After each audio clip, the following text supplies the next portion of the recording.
कांग्रेस सरकार ने दलहन और तिलहन की खरीदी नाम मात्र कभी कहीं की हो तो की हो। हमने 1.25 लाख करोड़ रुपए से भी अधिक का दलहन और तिलहन खरीद किया है। हमारे कांग्रेस के साथियों ने पीएम किसान सम्मान निधि का मड़ा उड़ाया और जब मैंने मेरी पहली टर्म में ये योजना शुरू की थी तो मुझे याद है कि झूठा नैरेटिव की जो फैशन चल पड़ी है, गांव में जाके कहा जाता था कि देखिए ये मोदी के पैसे मत लेना,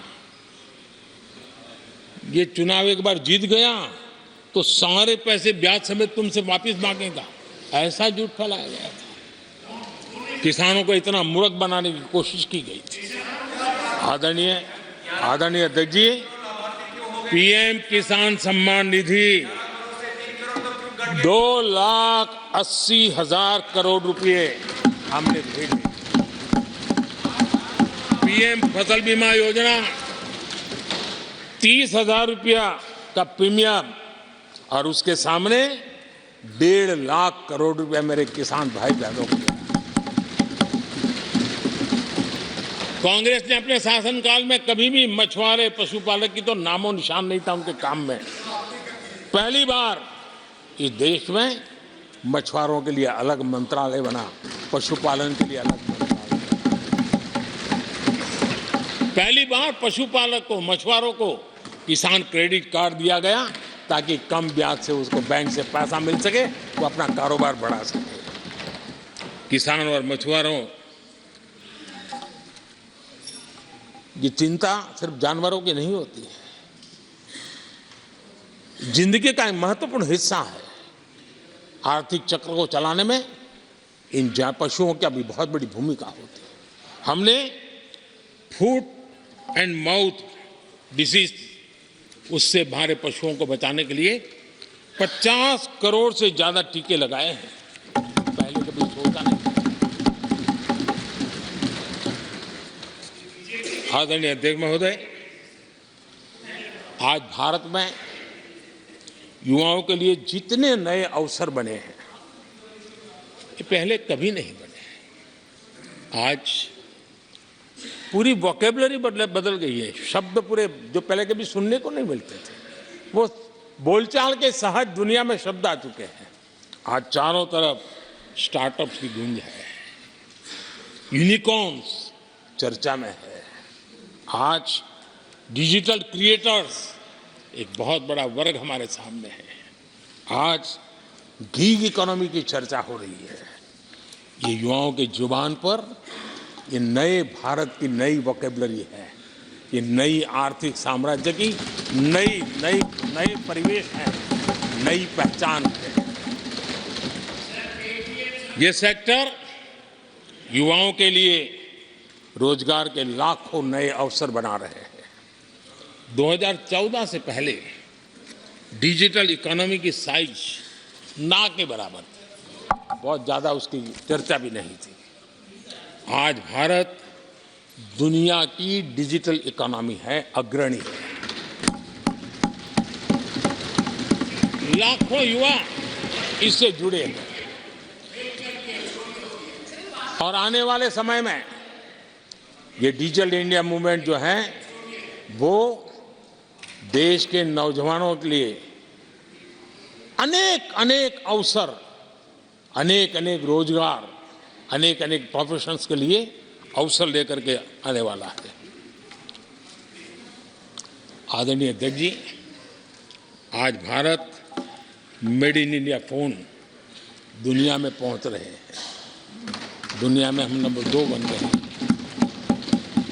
और एक तरफ सस्ता मोबाइल प्राप्त हुआ है और दूसरी तरफ सस्ता डेटा। इन दोनों ने एक बहुत बड़ा रिवॉल्यूशन लाया है देश में और दुनिया में हम जिस कीमत पे आज हमारे नौजवानों को ये प्राप्त करवा रहे हैं, सबसे कम कीमत पर करवा रहे हैं और वो एक कारण बना है। आज मेड इन इंडिया अभियान रिकॉर्ड मैन्युफैक्चरिंग, रिकॉर्ड एक्सपोर्ट या देश देख रहा है। आदरणीय जी, ये सारे काम हमारे नौजवानों के लिए सबसे ज्यादा रोजगार लाने वाले काम हैं, सबसे ज्यादा रोजगार के अवसर पैदा करने।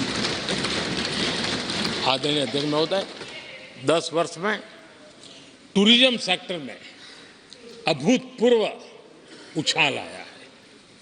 हमारे देश में ये ग्रोथ और टूरिज्म सेक्टर ऐसा है जिसमें कम से कम पूंजी निवेश में अधिक से अधिक लोगों को रोजगार देने वाला अवसर है और सामान्य से सामान्य व्यक्ति को भी ये रोजगार देने वाला अवसर है। स्वरोजगार की सबसे ज्यादा संभावनाएं वाला टूरिज्म क्षेत्र है। 10 वर्ष में एयरपोर्ट 2 गुने बने। भारत सिर्फ एयरपोर्ट बने ऐसा नहीं है, भारत दुनिया का तीसरा बड़ा डोमेस्टिक एविएशन सेक्टर बना, दुनिया के तीसरे बड़े। हम सबको खुशी होनी चाहिए। भारत की जो एयरलाइंस कंपनियां हैं उन्होंने 1000 नए एयरक्राफ्ट के ऑर्डर दिए। देश में 1000 नए एयरक्राफ्ट, और जब इतने सारे हवाई जहाज ऑपरेट होंगे, सारे एयरपोर्ट कितने धमधमते होंगे, कितने पायलट्स की जरूरत पड़ेगी, कितने हमें क्रू मेंबर चाहिए, कितने इंजीनियर ये चाहिए, कितने ग्राउंड सर्विस के लिए लोग चाहिए। यानी रोजगारी के नए नए क्षेत्र खुलते जा रहे हैं। एविएशन सेक्टर भारत के लिए एक बहुत बड़ा नया अवसर बनकर के आया है। आदरणीय अध्यक्ष जी, हमारी कोशिश नहीं है कि इकोनॉमी को हम फॉर्मलाइज करने की दिशा में मजबूती से कदम उठाएं। युवाओं को नौकरी भी मिले, सोशल सिक्योरिटी भी मिले।